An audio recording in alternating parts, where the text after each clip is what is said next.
Hi, இந்த வீடியோவில் Newton-Raphson method problem பார்க்கலாம். லாஸ்ட் வீடியோவில் நம்ம ஆக்சுவலாக நியூட்டன்-ராப்சன் மெத்தட் எப்படி சால்வ் பண்ணணும், ப்ரொசீஜர் என்ன, ஃபார்முலா அது போட்டிருப்போம். சரி, இப்போ இந்த ப்ராப்ளம்குள்ளே போயிடலாமா? இப்போ இதில் சொல்லியிருக்காங்க, find the positive root of f of x equal to x cube minus 3x square plus 7x minus 8 equal to 0. இதை நியூட்டன்-ராப்சன் மெத்தடில் நமக்கு சால்வ் பண்ணி சொல்லியிருக்காங்க. அப்போ எஃப் ஆஃப் எக்ஸோடைய வேல்யூ கொடுத்துட்டாங்க. நியூட்டன்-ராப்சன் மெத்தடோட ஃபார்முலா என்னது? நமக்கு ஆல்ரெடி தெரியும் இல்லையா, அந்த ஐட்ரேட்டிவ் ஃபார்முலா என்னது? xn + 1 equal to xn minus f of x n by f dash of x n. இதுதான் ஃபார்முலா. அப்போ இந்த ஃபார்முலாவில் பார்த்தீங்கன்னா F of x n F dash of எக்ஸ்என்னு ரெண்டு தேவைப்படுது. கொஸ்டினில் எஃப் ஆஃப் எக்ஸ் கொடுத்துட்டாங்க இல்லையா, அப்போ நம்ம எஃப் டேஷ் ஆஃப் எக்ஸ் இந்த ப்ராப்ளத்துக்கு கண்டுபிடிக்கணும். ஓகேவா? ஸோ கிவனில் கொடுத்துருக்கிறத முதல்ல எழுதிக்கலாமா? ஸோ கிவனில் உங்களுக்கு என்ன கொடுத்துருக்காங்க? Given f of x is equal to x cube minus 3x square plus 7x minus 8 f of x கொடுத்துட்டாங்க. இப்போ எஃப் டேஷ் ஆஃப் எக்ஸ்னால் என்ன? இது ஒரு தடவை டிஃப்ரென்ஷியேட் பண்ணுறது இல்லையா? அப்போ இதை டிஃப்ரென்ஷியேட் பண்ணோன்னா எக்ஸ் கியூபை டிஃப்ரென்ஷியேட் பண்ணால் 3x ஸ்கொயர் மைனஸ் எக்ஸ் ஸ்கொயரை டிஃப்ரென்ஷியேட் பண்ணால் 2x. ஆல்ரெடி 3 இருக்குது, அப்போ 3 × 2 6x ப்ளஸ் 7x டிஃப்ரென்ஷியேட் பண்ணால் 7, கான்ஸ்டன்ட் டேர்மை டிஃப்ரென்ஷியேட் பண்ணால் 0. ஸோ இதான் எஃப் டேஷ் ஆஃப் எக்ஸ். அப்போ நம்ம f of x f dash of x கண்டுபிடிச்சிட்டோம். சரி, இப்போ நம்ம வழக்கம் போல் ரூட்ஸ் எங்கே லை ஆகுது அப்படிங்கிறத கண்டுபிடிக்கணும். ஓகேவா? அப்போ அந்த ரெகுலர் ஃபால்ஸ் மெத்தட் கண்டுபிடிச்சோம்ல, அதே மாதிரி இப்போ ரூட்ஸ் லை ஆகுது என்ன பண்ணோம்? ட்ரையல் அண்ட் எரர் மெத்தடில் எக்ஸுக்கு பதிலாக 0 1 2ன்னு சப்ஸ்டியூட் பண்ணணும் எஃப் ஆஃப் எக்ஸுக்கு. சரியா? சரி, let x equal to 0 in f of x. உங்களுக்கு என்ன கிடைக்கும்? xக்கு 0 போட்டிங்கன்னா f of 0 equal to x இருக்கிற எல்லா பிளேஸ்லையும் 0. அப்போ உங்களுக்கு -8 தான் கிடைக்கும். ஸோ நெகட்டிவ் கிடச்சிருக்கு இல்லையா?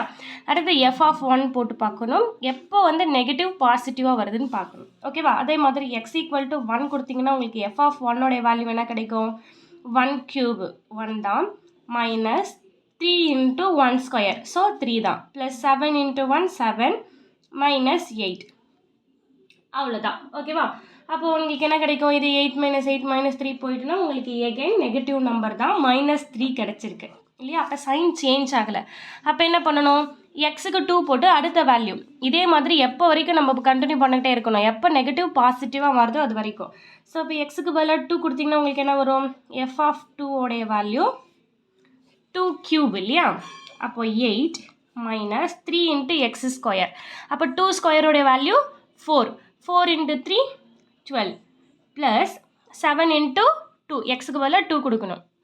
அப்போ 14 மைனஸ் 8. ஸோ இது ரெண்டு கேன்சல் ஆகிட்டு உங்களுக்கு 2 கிடைக்கும் இல்லையா? அப்போ பாசிட்டிவ் நம்பர் நம்மளுக்கு வந்துடுச்சு. அப்போ நெகட்டிவ்லேருந்து பாசிட்டிவ் சேஞ்ச் ஆயிடுச்சு. அப்போ ரூட்ஸ் எதுக்கும் நடுவில் தான் இருக்கும். x1க்கும் x2க்கும் இருக்கிறதா நம்ம ரூட்ஸே லை ஆக போகுது. So therefore the root lies between 1 and 2.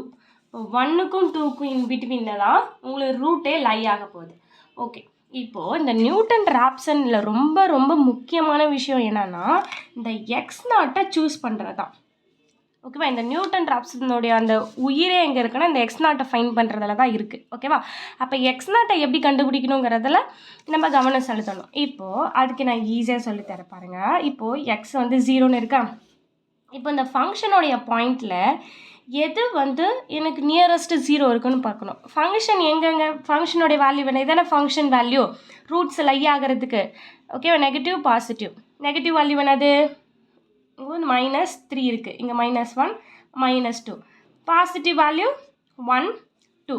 இப்போது இது ரெண்டுத்தில் -3க்கும் 2க்கும் நடுவில் நியரஸ்ட்டு எப்போ 0 இருக்குதுன்னு பார்க்கணும். அதாவது -3 வந்து 0க்கு பக்கத்தில் இருக்கா, 2 வந்து 0க்கு பக்கத்தில் இருக்கான்னு பார்க்கணும். ஸோ இங்கே பார்த்தீங்கன்னா வெறும் 2 டிஸ்டன்ஸ் தான் இருக்குது, இங்கே 3 டிஸ்டன்ஸ் இருக்குது இல்லையா? அப்போ நியரஸ்ட் 0 என்னது? 2 தான் நியரஸ்ட்டு 0 பாயிண்ட். ஓகே, அப்போ இதோடைய இன்புட் வேல்யூ என்னன்னு பார்க்கணும். அதுதான் எக்ஸு. ஓகேவா? இது ஃபங்க்ஷனோடைய வேல்யூ இல்லையா? ஃபங்க்ஷன் 2 எப்போ எடுக்கும்? எக்ஸுக்கு என்ன கொடுக்கும்போது இந்த 2 எடுக்குதுன்னு பார்க்கணும். இந்த 2க்கான வேல்யூ நான் எக்ஸ் என்ன போடும்போது கிடச்சிச்சு? 2 போடும்போது தான் கிடச்சிச்சு இல்லையா?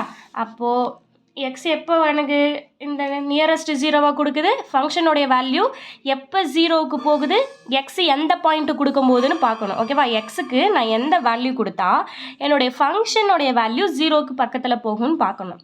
ஓகேவா? புரிஞ்சிச்சா? அப்போ எக்ஸ் எங்கே போகுது, எக்ஸ் 2ஆக இருக்கும்போது தான் ஃபங்க்ஷன் வேல்யூ ஜீரோவுக்கு பக்கத்தில் போகுது. எக்ஸ் 1ஆக இருக்கும்போது அது ஜீரோ தாண்டி கொஞ்சம் எக்ஸ்ட்ரா தானே இருக்குது. அதுவே எக்ஸ் 0ஆக இருக்கும்போது 1ஆக இருக்கும்போது இது எக்ஸ் 0ஆக இருக்கும்போது -8 இன்னும் ரொம்ப பேக்கில் போயிடுது. ஓகேவா? அப்போ ஜீரோவுக்கு பக்கத்தில் எப்போ போகுது, இந்த 2 எடுக்கும்போது தான் போகுது இல்லையா? அப்போ எக்ஸ் நாட்டுங்கிறது இந்த எக்ஸோடைய வேல்யூ தான் நம்மளுடைய எக்ஸ் நாட்டு. ஓகேவா? கன்ஃபியூஸ் ஆகிடக்கூடாது, இங்கே 2 இருக்குது இங்கே 2 எந்த 2ன்னு சொல்லிட்டு. நம்ம ஆல்வேஸ் எக்ஸை சூஸ் பண்ணும்போது எக்ஸோடைய வேல்யூ தான் எடுத்துப்போம். இதெல்லாம் ஃபங்க்ஷனோடைய வேல்யூ. ஓகேவா? இது எப்போ வந்து நியரஸ்ட்டாக இருக்குன்னா இந்த இன்புட் எடுக்கும்போது 2 எடுக்கும்போது தான். ஸோ இந்த 2 தான் நான் எழுதியிருக்கேன், இந்த 2 கிடையாது. இந்த 2 இந்த 2லாம் எதுக்கு யூஸ் ஆகுதுன்னா எது ஜீரோக்கு பக்கத்தில் இருக்குன்னு செக் பண்ணுறதுக்கு மட்டும்தான். ஓகேவா? சரி, அப்போ எக்ஸ் நாட்டை நம்ம சூஸ் பண்ணிட்டோம், அவ்வளோதான். இதுக்கப்புறம் ரொம்ப ஈஸி, ஃபார்முலாவில் போட்டு வேல்யூ ஒன்று ஒன்றா எடுத்துக்கிட்டே இருக்க வேண்டியதான். சரியா? அப்போ நமக்கு ஐட்ரேட்டிவ் ஃபார்முலா என்ன தெரியும்,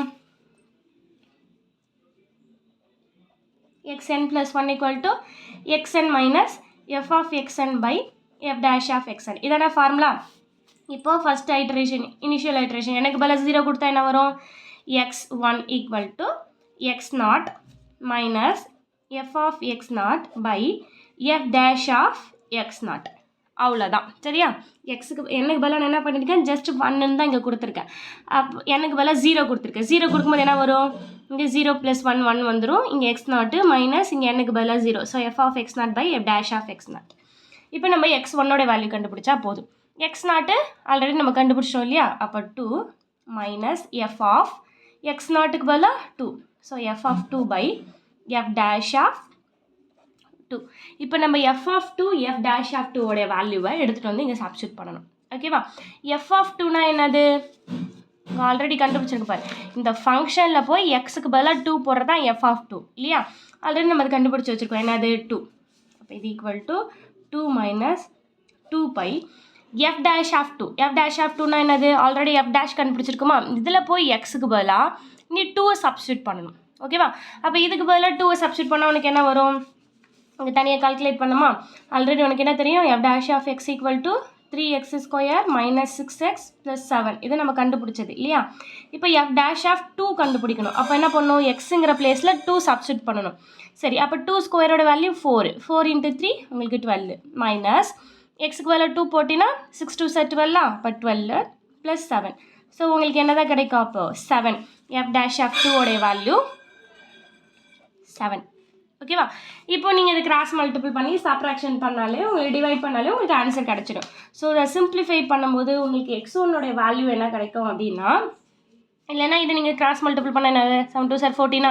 14 minus 2 12. ஸோ 12/7. ஸோ இதை நீங்கள் கேன்சல் பண்ணால் உங்களுக்கு என்ன வேல்யூ கிடைக்குதோ அதுதான் உங்களுடைய x1 வேல்யூ. ஓகேவா? அப்போ x1 என்ன கிடைக்கும்னா 1.71428. இதுதான் உங்களுடைய x1 வேல்யூ. அவ்வளோதான். இப்போ நெக்ஸ்ட் ஐட்ரேஷன் போகலாமா? ஐட்ரேஷனாக பண்ண வேண்டியதா. எப்போ ஸ்டாப் பண்ணணும், எப்போ அடுத்தடுத்த வேல்யூ ஆஃப் கன்சிக்யூட்டிவ் வேல்யூ, ஓகேவா, எப்போ அடுத்தடுத்த வேல்யூ சேமாக வருதோ அப்போ நம்ம ஸ்டாப் பண்ணிக்க வேண்டியதா ப்ராசஸை. இப்போ x2 கண்டுபிடிக்கலாமா? அப்போ x2 கண்டுபிடிக்கிறதுக்கான ப்ரொசீஜர் என்னது, n-க்கு பதிலாக 1 கொடுக்க போகிறீங்க அந்த ஐட்ரேட்டிவ் ஃபார்முலாவில். இங்கே n-க்கு பதிலாக 0 கொடுத்தோமா, 0 கொடுக்கும்போது இங்கே x1 வந்துச்சு. இப்போ n-க்கு பதிலாக 1 கொடுத்தா என்ன வரும், 1 + 1 2. அப்போ x2 equal to x1 minus f of xn by f dash of x1. அவ்வளோதான், n-க்கு பதிலாக 1 கொடுக்கும்போது. சரி, அப்போ n-க்கு பதிலாக 1 கொடுத்தீங்கன்னா உங்களுக்கு ஃபார்முலா என்ன வரும், x2 equal to x1 minus f of x1 by f dash of x1. அவ்வளோதான். இப்போ நம்ம x1 வேல்யூ ஆல்ரெடி கண்டுபிடிச்சிட்டோம் இல்லையா? x1 வேல்யூ என்னது 1.71428. அப்போ அதில் சப்ஸ்டியூட் பண்ணிக்கலாமா? அப்போ சப்ஸ்டியூட் பண்ணால் உங்களுக்கு என்ன வரும், 1.71428 minus f of x1. f of x1னா x1க்கு பதிலாக நம்ம இந்த பாயிண்ட் தான் கொடுக்கணும், 1.71428 divided by f dash of x1 value 1.71428. அவ்வளோதான். இப்போது இந்த f of x ஒன்று எப்படி கண்டுபிடிக்கணும், ஆல்ரெடி உங்களுக்கு f of x function value தெரியும். f of xங்கிறது என்னது, X cube minus 3x square plus 7x minus 8. இப்போ இதில் போய் எக்ஸுக்கு பதிலாக நீங்கள் என்ன பாயிண்ட் கொடுக்க போகிறீங்க 1.71428 கொடுக்க போகிறீங்க. அப்போனா இந்த ஒவ்வொரு வேல்யூலும் எக்ஸுக்கு பதிலாக என்ன பண்ணணும், இந்த வேல்யூ எடுத்துகிட்டு போய் சப்ஸ்டிட் பண்ணணும். ஓகேவா, அதுதான் f ஆஃப் 1.7. f டேஷ் எப்படி கண்டுபிடிக்கிறது, f டேஷ் ஆஃப் எக்ஸோடைய வேல்யூ நம்ம ஆல்ரெடி கண்டுபிடிச்சிட்டோம். ஃபங்க்ஷன் என்னது 3x square minus 6x plus 7. இப்போ என்ன பண்ணணும், f டேஷ் ஆஃப் 1.71428னா ஒரு இடத்துல எக்ஸுக்கு பதிலாக ஃபார் எக்ஸாம்பிள் என்னென்னா 3 இன்ட்டு இந்த function value 3 into X square. எக்ஸுக்கு பதிலாக என்ன வேல்யூ இருக்குது, இங்கே எக்ஸுக்கு பதிலாக என்ன கொடுத்துருக்கோமோ அதை தான் எல்லா இடத்துலையும் கொடுக்கணும். அப்போ எக்ஸ் ஸ்கொயர்னா 3 into 1.71428 whole square minus 6 into x இந்த வேல்யூ 1.71428 ப்ளஸ் 7. அவ்வளோதான். 3x ஸ்கொயர்னால் இந்த value whole square minus 6 into எக்ஸுக்கு பதிலாக இந்த வேல்யூ ப்ளஸ்ஸு 7. அவ்வளோதான். ஓகேவா, ஜஸ்ட்டு எக்ஸ் எங்கெங்கெல்லாம் இருக்கோ அங்கெல்லாம் இந்த பாயிண்ட் எடுத்து போய் கொடுத்துட்டு இப்போ கால்குலேட்டரில் இந்த வேல்யூவை கால்குலேட் பண்ணாலே உங்களுக்கு f டேஷ் கிடச்சிரும். f ஆஃப் எக்ஸும் அந்த மாதிரி தான். எக்ஸ் இருக்கிற இடத்துலலாம் 1.71428 போடணும். அப்போ ஃபஸ்ட் நம்பர் என்ன வரும், 1.71428 ஹோல் க்யூபு மைனஸ் 3 இன்ட்டு இந்த 1.71428 ஹோல் ஸ்கொயரு ப்ளஸ் 7 இன்ட்டு இந்த 1.71428 ப்ளஸ் 8. இதை கால்குலேட் பண்ணாலே உங்களுக்கு f ஆஃப் எக்ஸ் வேல்யூ கிடச்சிரும். ஓகேவா, புரிஞ்சிச்சா என்ன பண்ணோன்னு. ஸோ அப்போ அந்த வேல்யூவை நீங்கள் எடுத்துகிட்டு வந்து இங்கே சப்ஸ்டியூட் பண்ணி டிவைட் பண்ணி இந்த நம்பர் கூட சப்ராக்ட் பண்ணாலே உங்களுக்கு x2 ஓட வேல்யூ கிடச்சிரும் இல்லையா. அப்போ x2 ஓட வேல்யூ என்னது 1.67422. ஓகேவா, இதுதான் உங்களுக்கு x2 ஓடைய வேல்யூ. இப்போ x2 கிடச்சதுக்கப்புறம் x1ம் இந்த சேமாக இருக்கான்னு கம்பேர் பண்ணி பார்க்கணும். x1 ஓடைய வேல்யூ என்னது 1.71428 இல்லையா, இது 1.6 தான் இருக்குது. ஸோ அப்போ உங்களுக்கு என்னது சேமாக இல்லை இல்லையா, ஒரு நம்பர் சேஞ்ச் ஆகுதா. அப்போ நீங்கள் என்ன பண்ண போகிறீங்க, அடுத்த ஐட்ரேஷனுக்குள்ளே போயிடணும். சேமாக இருந்தால் இங்கேயே ஸ்டாப் பண்ணிடலாம், இல்லைனா அடுத்த ஐட்ரேஷன் போகணும். ஸோ அப்போ n = 2 கொடுத்தீங்கன்னா என்ன வரும், இந்த ஃபார்முலாவில் n = 2 கொடுக்கணும் இல்லையா. அப்போ n-க்கு 2 கொடுத்தனா வரும் 2 + 1 3. அப்போ x3 = என்ன இருக்குது, எனக்கு பதிலாக 2 கொடுத்தா x2 minus f of x2 by f dash of x2. அவ்வளோதான், அதான ஃபார்முலா. சரி, இப்போ அதில் போய் சப்ஸ்டிட் பண்ணலாமா. அப்போ ஃபார்முலா என்னது, x2 minus f of x2 by f dash of x2. இப்போ x2 உடைய வேல்யூ என்னது 1.67422 மைனஸ் f ஆஃப் x2 உடைய வேல்யூ என்னது 1.67422 divided by f dash of 1.67422. இப்போ யூஸ்வலாக த சேம் ஃபங்க்ஷன் இதில் போய் எக்ஸுக்கு வேலை என்ன பண்ணும், இப்போ 1.6742 சப்ஸ்டிட் பண்ணணும். f டேஷில் எக்ஸுக்கு பதிலாக 1.6742 இதில் கொடுத்தீங்கன்னா உங்களுக்கு f of value f dash of value கிடச்சிடும். ஓகேவா, அதை எடுத்து இதை சப்ஸ்டிட் பண்ணி ரெண்டுத்தையும் டிவைட் பண்ணிவிட்டு இந்த நம்பர் கூட மைனஸ் பண்ணாலே உங்களுக்கு என்ன வேல்யூ கிடச்சிடும், x3 ஓடைய வேல்யூ கிடச்சிடும். ஸோ x3 ஓடைய வேல்யூ என்னன்னா 1.67416. இப்போ இந்த வேல்யூ கண்டுபிடிச்சதுக்கப்புறம் என்ன பண்ணணும், ப்ரீவியஸ் வேல்யூவோட கம்பேர் பண்ணணும் இல்லையா. கம்பேர் பண்ண என்ன வருது 1.674. அப்போ 3 டெசிமல் பிளேசஸ், டெசிமல்னா பாயிண்ட்டுக்கு அப்புறம் இருக்க நம்பர். அப்போ 3 டெசிமல் பிளேசஸ் சேமாக இருக்கா. அப்போ நான் என்ன பண்ணிக்கலாம், ப்ராசஸை இதோடய ஸ்டாப் பண்ணிக்கலாம். therefore அப்போ என்னுடைய ரூட்டுங்கிறது என்னது, therefore the root is 1.674. அவ்வளோதான் உங்களுடைய ரூட். ஓகேவா, புரிஞ்சிச்சா. சரி, நெக்ஸ்ட் கிளாஸில் வேறு ஒரு ப்ராப்ளம் பார்க்கலாம்.